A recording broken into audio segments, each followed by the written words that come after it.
Welcome back to Town Square. In this episode, we're sitting down with Mariella Yamashita and Edna Smith from the Pope County Library. We're going to talk about how the library is books and more. There's quite a bit more, so stay tuned. You're going to find probably some stuff you'll like to do here in Russellville. Let's get started.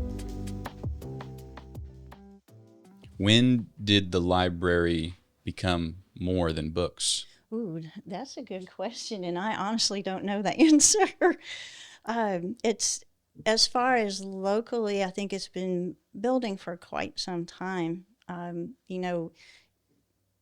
we moved beyond the card catalog, we started incorporating more technology, and our library has fax service and online databases and Wi-Fi that's available to the public. So I don't personally know like the history of that, but I know what you can use now. Mm-hmm. Yeah, one thing I was thankful for is the free notary service because I had to notarize some stuff. Well, and the nice thing about that's actually sponsored by Perihelion Solar. Really? So that's a service that they're helping us provide to the community. Very nice. So Andy, it's good to see him involved with the library. And Leslie she's usually there during business days. It's always a good idea to call ahead and make sure she's available, but it is, free because it's sponsored, and she's good at what she does. Yeah. So the library being books and more, let's get into the more. You talked a little bit about it. There's fax services, notary services. What else? When somebody doesn't think about the more, what should they know? So one thing is that we do have free Wi-Fi access, and of course that's available in the building with the computers. In Russellville, we have 6 computer stations, but all of our branches also have computers, and you can get on and do your email. If you just want to sit in the corner and read something through the Wi-Fi, you can use your own mobile device. The Wi-Fi is accessible not only in the building, but also in parking lot. Mm-hmm. So anytime the library is open, free Wi-Fi, and you can use your own device, or you can come in and use our computers. Is there a time limit on that, on the computers? I think there might be, but I don't remember exactly what it is. Generally, as long as no one else needs it, you can use it as long as you want to. Okay. And then what else can I do with the library? We talked a little bit about like Libby. Yes, Libby is one of the things we're really excited about. It's a free library reading app, and our library system has books and magazines. We have over 5,000 magazine titles that people can delve into, whether it's like something like Good Housekeeping or Kiplinger's for people that are interested in business. And you can listen, you can read, and it also you can customize it yourself. So like if you're dyslexic, there's a dyslexic font that you can turn on. You can place holds, and it's a free mobile app. You have to download it on your phone, but all you really need is your library card. So you do have to have a library card to access it, but once you're signed in and set up your account, you're good to go. And if that's something that you don't quite understand how to do, our staff is always willing to help. It's pretty easy. Gotcha. So this could be like a way to save money because I use Kindle sometimes, right? Mm-hmm. Buy a book on there, have the membership, but I can literally just load up Libby. That's right. Go find the book. And it's unlimited. So, I think there are some services that not only are you charged, but you only get like one per month. You can check out as many things as you want to. Is there, in the Libby app, are there like a set amount of books that can be checked out at once? I don't think so. Okay. So you don't even have to wait. You just go on there, and if it's the only thing is like there might only be 5 copies. Like if it's a new title, there might be 5 copies, and if they're checked out, you have to put a hold and wait your turn. And so even digitally, there's copies of it. Yeah. Interesting. And sometimes if it's something really popular, you might have to wait a while.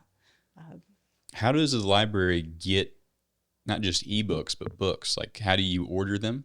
And do you have control over that as a library? Can you order 10 copies of this book, or are you just given that by the authority over you? I'm honestly, I'm not sure on the eBooks, but as far as the print books, and Edna can speak to this because she's one of the people that does order in Russellville. There's a budget for each department, and so you're allowed a certain amount of money from the funds to spend on materials, but you have a lot of freedom as a program director to decide which titles you think would be helpful to the community or support a program that you are putting on. Okay. And each library branch makes their own decisions about which materials they'd like to purchase. Absolutely. Okay. So apart from Libby, what else can the community do at or through the library? Well, one thing we'd really like to let people know about is our homebound service program. So if you're not able to come to the library, you can apply. You need a library card, but all you have to have for that is, I think, proof of ID and proof of address. Mm-hmm. And then we can deliver directly to your house. So books, DVDs, and anything that's offered through the library that we would check out can be brought personally to your home. And then we also, through the Arkansas State Library System, we have an extensive database that's available 24/7. So if you want to come in and use it at the library, you can, but you can access it from our website at home. And there are all kinds of things available through that. There's a program called Pronunciator. If you're interested in learning a language, that's free to you because it's provided from the state library and it's funded through federal money through the Institute of Museum and Library Services. And it's got some really great resources.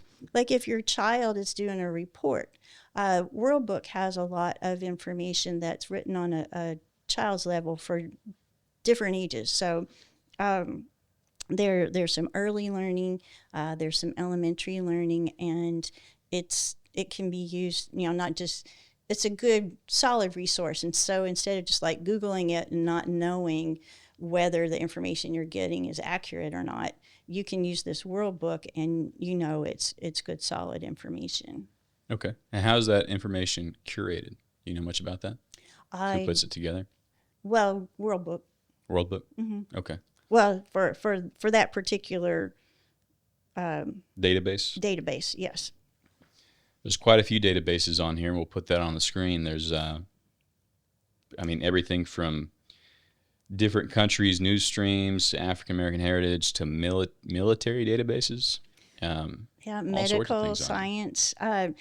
There are some programs that are available through Ancestry, and that's something a lot of people are interested in. So Heritage Quest Online is available through our website on this database set, and you can access that from home. There's also one called Ancestry Library Edition, and that's only available in the libraries, but it is available at all 4 of our libraries.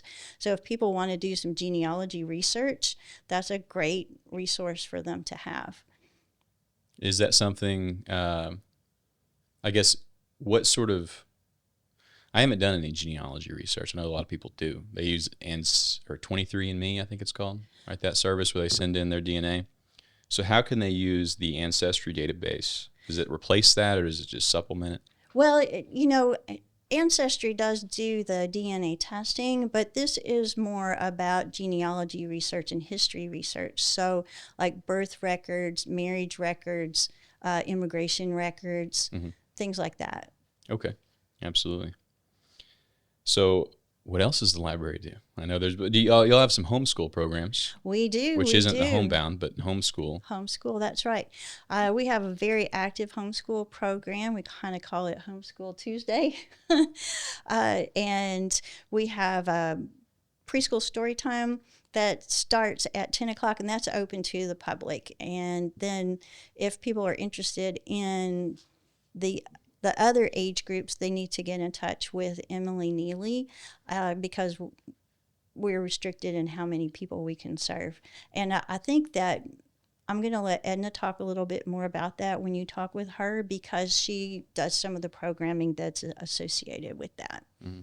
So for you, what is a week in the life? What is your official position at the library again? So my position is marketing librarian. Marketing librarian. And so I work on a little bit on training the staff on like using Canva and posting on social media.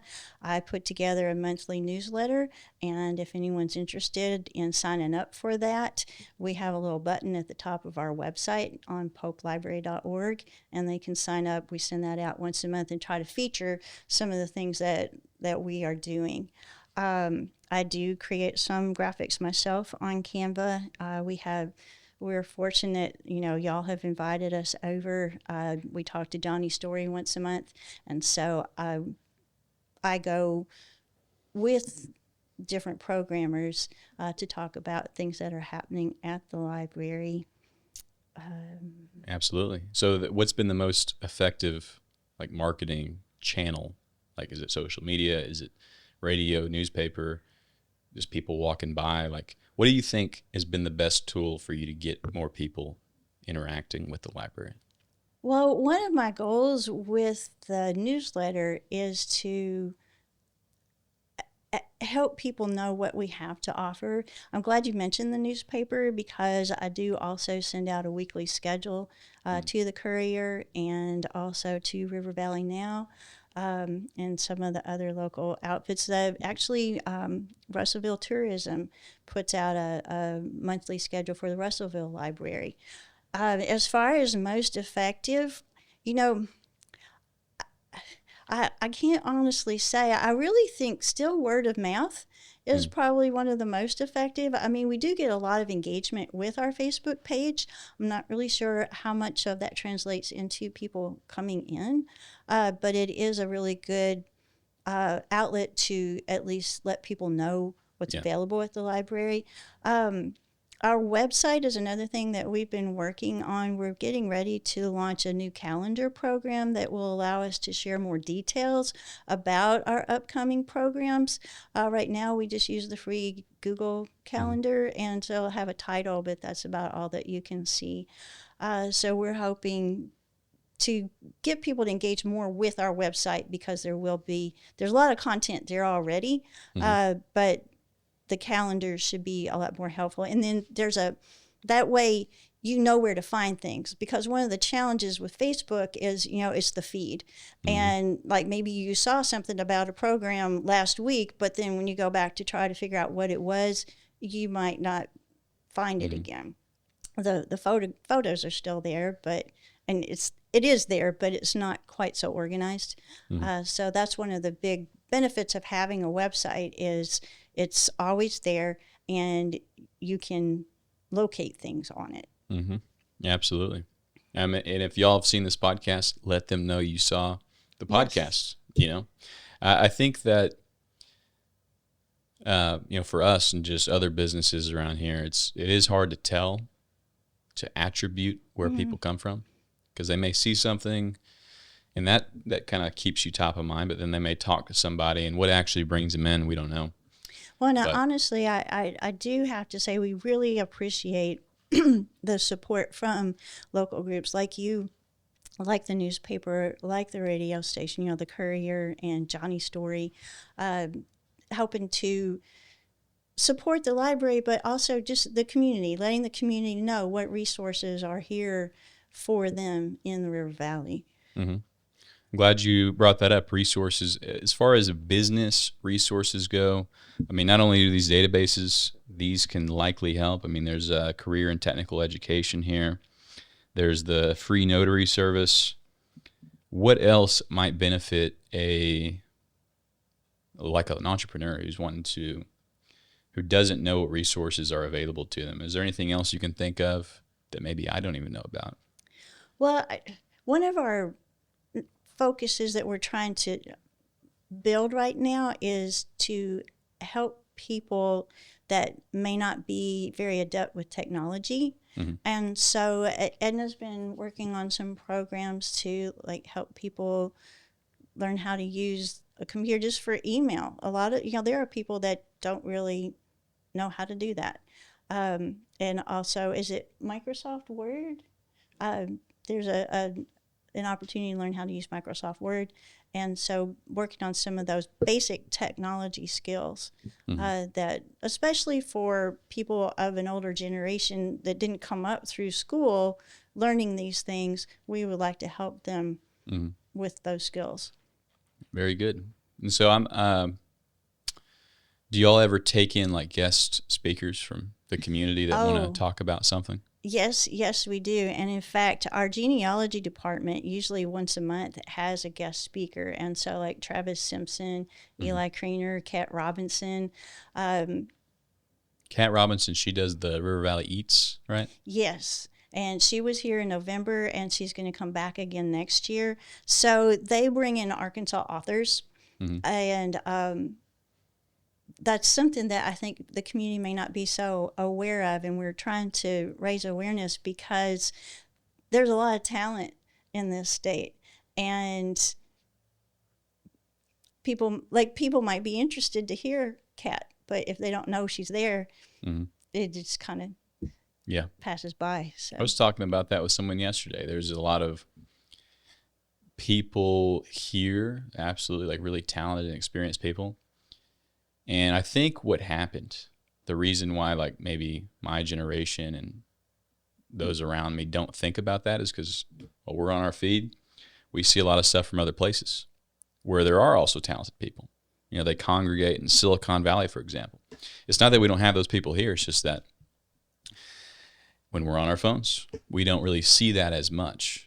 So that's part of what we want to change too, just to make video content, because that's the thing that's most engaging, at least as people browse social media, and show that there are those people here. And that's what this place here, the Co-Create Hub, is about too. So I'm really glad we're right across from y'all. we are too. We're very close to the library. Afterwards, let's talk about maybe setting up an event. I know this cybersecurity firm that would love to talk about like online safety. There's all these phishing scams. I'm sure you get those all the time. So maybe we can discuss that after. But. Well, Edna would probably be a good person to talk to about that because she manages our adult programming in Russellville. And like we do have 3 other branches, and some of them might be interested in having y'all come out there sometime too. Sounds good. I'm not sure if I mentioned it, but we do have a library in Atkins, a library in Hector, and the Hector library is directly across the street from the school.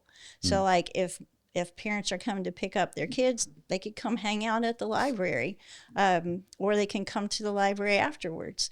And then we also have a very active library over in Dover. And each one of our branch libraries is a part of their local community, and that's a really neat thing to see the dynamic between the library and their local community. Okay, so before we talk with Edna about the programs, I have a question about right next door to the library, there's that, I guess, the original library. What is that building used for now? So that's called Heritage Hall. We do programs there, and it's also available to the public. I'm trying to remember the details because it's like a nonprofit could reserve it, or like if the Boy Scouts wanted to run a program there, Girl Scouts. It's not available for like birthday parties or business events or political party events, but it is available to the general public for like public activities. Okay. Yeah, I remember we had some sort of like family gathering there years and years ago. Well, and last year, I'm trying to remember, we partnered with the Ladmore House, and they had a day when they came and talked about local history in the African American community, and we're trying to gather stories. And so our genealogy department set up in the library to take recordings from people, and the Ladmore House had a little reception. One of the young local men that plays banjo, do you remember his name? No.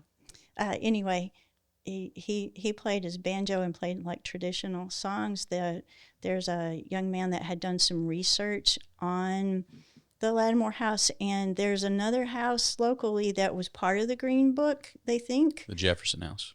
I believe. And so he had a presentation about his research on that.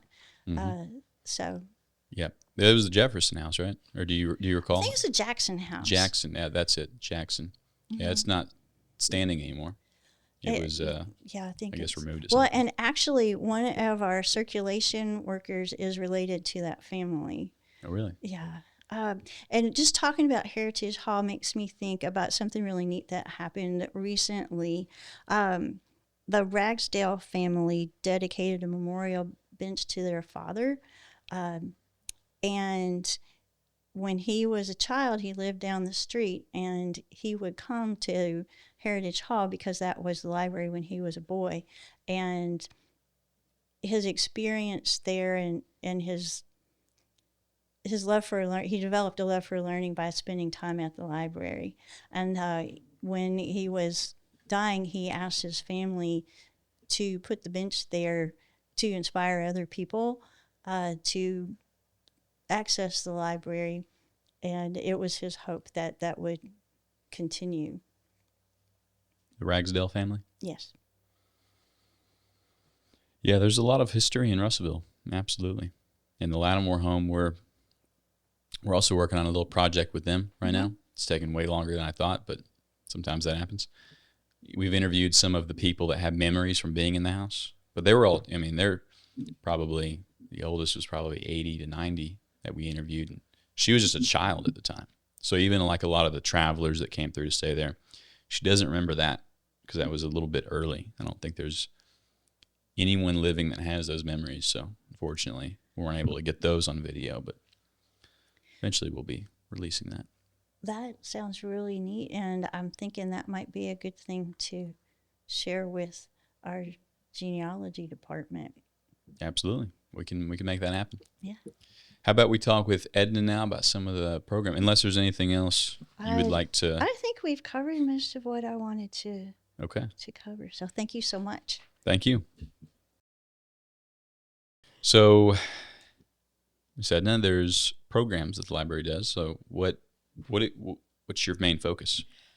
Oh, technically, my main focus is teens, young adults, and adult programming. So anyone over 19, we count 19-year-olds as teen at the library as well. So that's my main focus. We do teen programs every Thursday. We have someone that comes in, and right now we're doing like a rotating schedule. The first Thursday at 5:30 is when we start, and it's a art craft program. And then the second week is same time, of course, and it's Adulting 101. And they learn things like resume skills and interview skills, and we're hoping eventually to do things like how to change a tire on your car, that kind of stuff. We also do Teen Advisory Board, where teens can come in and actually give their input on what kind of books we purchase in the young adult section and what kind of programs they want to see. And it also actually counts as credit for school for their community service hours. So, Really? Yeah. Okay. Is that something every teen has to get a certain amount? Yeah, for high school. Okay. So it's part of their plan now for graduation. So with these programs, do you partner with, like, say one day you do that tire change program? Is that something y'all will just do internally, or are you going to partner with a local business to do that? Or we love volunteers. We love them. Like if you've got a skill and you want to teach it, we will be more than happy to talk to you about teaching that skill. We actually have reached out to several businesses about the things that are Adulting 101. We've reached out to a CPA and that kind of stuff hey, we just need basic financial type stuff. So we're excited about that particular program. Adults we're super excited that we are doing, Mariella talked about it, the basic computer classes. It's Windows 10 type. This is where folders are located on the desktop type thing. They will start. Our first one will be this coming Monday, which is the 27th. So we have a morning class. We also have an evening class on Tuesdays for those that are good with being out in after dark. And it's basically a 1 hour. It's a tutorial. They're small setting. We have up to 6 people, and we will have someone that will run them through the curriculum and give them one-on-one, for the most part, instruction of, hey, this is how things work. And it's very, very basic, because we have a demographic that comes in that just don't have any kind of computer skills. What's the age demographic? For that, it's a lot of older folks. It's I hate to say senior citizens, because it's not just senior citizens. I'm surprised by people my age that are in their 40s and their 50s that don't have basic skills they can't type. So we want to bridge that gap for people, especially because people are out looking for jobs, and that's something that they need now. So they need basic computer skills. So even for just, I don't know if you've looked for a job recently, but everything is online. And we've moved to a completely kind of digital thing, and it's rare that you put in a paper application somewhere. So, and if you don't know how to type, if you don't have basic computer skills, it makes the resume portion of job hunting really frustrating. So we want to fix that for people. We want to make it easier and, like I said, a little more accessible. So it's free classes. You sign up. We do have a list. I was really excited by that. Our Monday class is actually filled with people who have asked us for months of, hey, I want to learn basic skills. Can you help me? So our Tuesday class still has spots. Very good. And do you ever get like 30 and under in that class? Is there the rare occasion? I have not seen anyone at that age sign up yet. So I feel like, I grew up on a computer. Yeah. So sometimes I forget that other people haven't, but that's just. In conjunction with that, we also have every second Wednesday of the month, we have Borrow a Librarian. And basically you could make an appointment with someone at the library if you're having trouble with connecting to Libby on your mobile device, or if you just aren't sure how your iPad works, we will have people sit down with you for 15 to 30 minute increments and walk you through the process of, hey, this is how we do it. And we're hoping that more people learn about that too, because it's not limited to just technology. We have a great genealogy department. Leslie and Morgan are fantastic when it comes to teaching others. They're actually doing an intro to genealogy right now. That's the third Thursday of every month. So if you want to learn how to use Ancestry.com, if you want to know where to start researching your family history, it's a good resource. I have a prediction that just as time goes on, even now, like there are probably 20 and unders that probably don't know how to type, that would benefit from typing classes. Probably. Because now everything's moved to a touch screen, but you still need to know how to type when you get into a career. Yeah. And I've actually encountered some that just rely on the touchscreen interface. And so I bet it's just a matter of getting that audience to realize that's a problem that they're going to run into. Yes. And like I said, we're trying to figure out ways to, I hate to say it, the library is just not where people, their first thought at that, as a teenager, as a tween, which is like 9 to 12, we're just not the place that people want to go, because a lot of people don't realize what we have. They don't understand the kind of resources that we have, and what they don't understand either. I think that it's not just books. We are books and more. We are services. We're programs. We have technical programs, but we also have things like we have a once a month yoga session at lunch that you can do. We have Saturday programs. We have story times. We have teen just hangouts. We have every Tuesday after hours, we have an adults programs, crafts. We have something called Social Circle where people can bring in their crafts and work with other crafters. And while that is happening, we also have a tween club that meets so that parents can come in and socialize within their little group, but tweens also have a place too to socialize. There's more going on there than I think a lot of people realize. And when I've only been at the library for about a year, and when my husband was telling people that he knows, hey, that my wife has went to work at the library, and someone that was my age, was in their 40s, was like, the library is still open? And I was appalled. It's like, yes, the library is still open. Wait, what?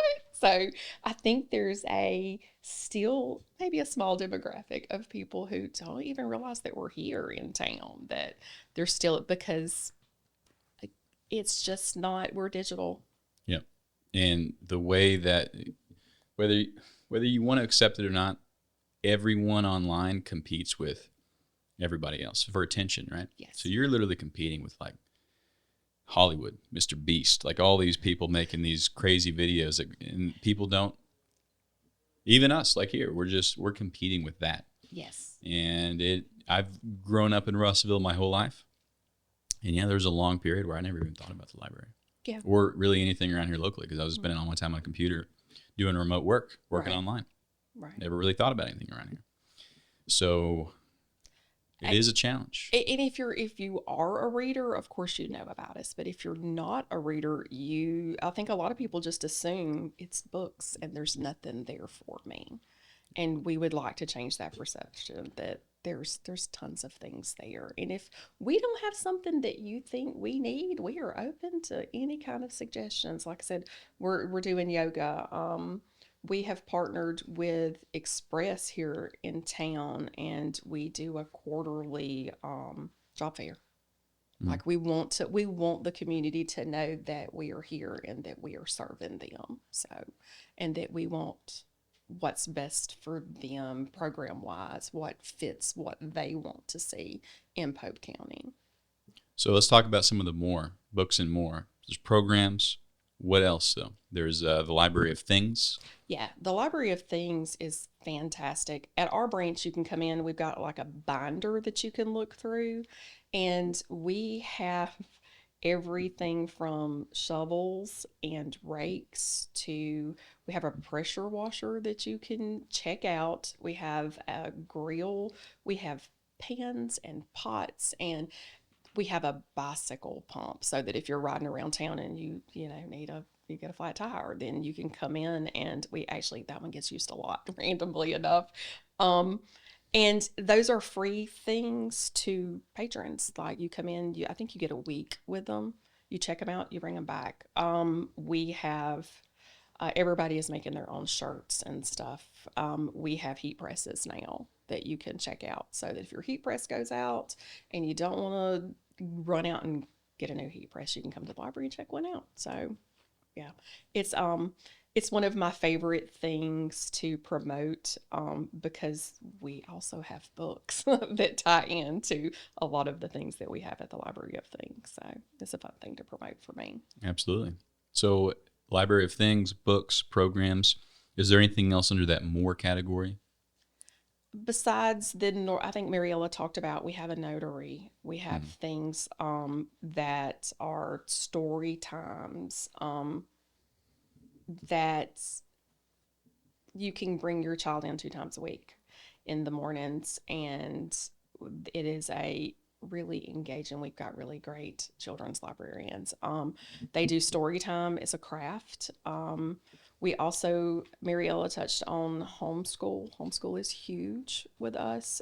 Tuesdays, if you are coming into the library on Tuesdays expecting it to be quiet, it is not. We have teen groups and a tween group. They do everything from little small science projects to art classes. We use the Building Next Door Heritage Hall. Y'all talked about that. Homeschool meets there on Tuesdays, because it holds the group. They're spread out between us and the main building, and there's chess classes. There's robotics too, right? Something like that. Yeah, we have a VEX group. VEX. And that's really, really, it's one of those things that if we could get more help with that one. That's another one of those we desperately need volunteers. We have the desire to expand it, but not my thing. So I'm constantly looking for people that are interested in coding, that want to volunteer their time. We love that. All right. So volunteers, if we could just maybe anything that jumps to your head, because some of our audience are business people in the community, business owners, and you may just mention something they're an expert at and they'd like to volunteer. So coding, what else? Financial, that is a big thing. From teens and up, we have a lot of people request things like investing and budgeting. We talked about the technology thing, cybersecurity. We have lots of people who come in and bring their phone to us and go, is this gonna hurt me if I click on it?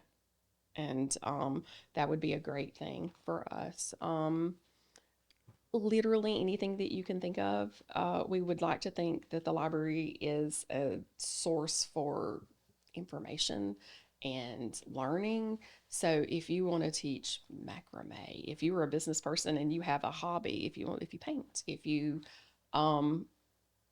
literally anything that you can think of, we are open to sharing that with the community, because what I necessarily like doesn't mean that Mariella's going to like or that you're going to like. So if you have something that is a skill that you want to teach people how to change the flange on a toilet, I will find you a toilet and you can come in and you can do that for me. And we will set up a whole program on basic plumbing at the house. So yeah, we're open to anything. Excellent. And these programs, y'all handle like the marketing for them? We do. We handle the marketing. And y'all probably pretty good at that. Well, I tried hosting an event in here once, never having done it before. I didn't even know where to start. How do I get people to show up in person at a specific time? I am so thankful that is Mariella's job and not mine. That's your expertise. It is. That is Mariella's. So we handle, like, I can throw something up on Facebook or Instagram, but Mariella's in charge of our, getting it out there. And she's good at that, about, hey, this is what's going on. So excellent. At the last weekend of February, I'll throw this out there. Maybe there's something we can do together. Like the Co-Create Hub is doing a Connect and Accelerate weekend. So Friday at 5 or maybe it's 6. I have to find the exact. Friday, the 28th, there will be an hour and a half deal in the Think Lounge over there. Arkansas, I always get their acronym wrong. You know Rhonda Hawkins? She used to be the director. She retired. Matt Lundy over at the Business Technology and Development Center. They're going to do a presentation, and it'll just sort of be like a networking thing. And then on Saturday from 10 to 2, it's officially, we're not using the word expo, but it's going to be like a little miniature business owners, whatever their business is, they can just get a table for $20-$25, something like that. And then we're going to have food and people can come in and just see what's going on. Awesome. Eat some food and talk to people. So I love that. That'll be, that one's March 1st. But is there anything else that you had that we should cover?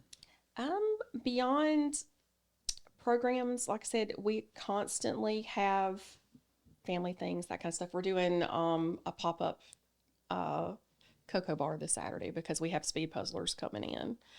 They do a competition throughout the branches where each branch has a team, and they literally put together puzzles in like an hour. It's amazing to me. I don't have that kind of brain. So we have that coming up Saturday. So like I said, there's always something there. We have a calendar online.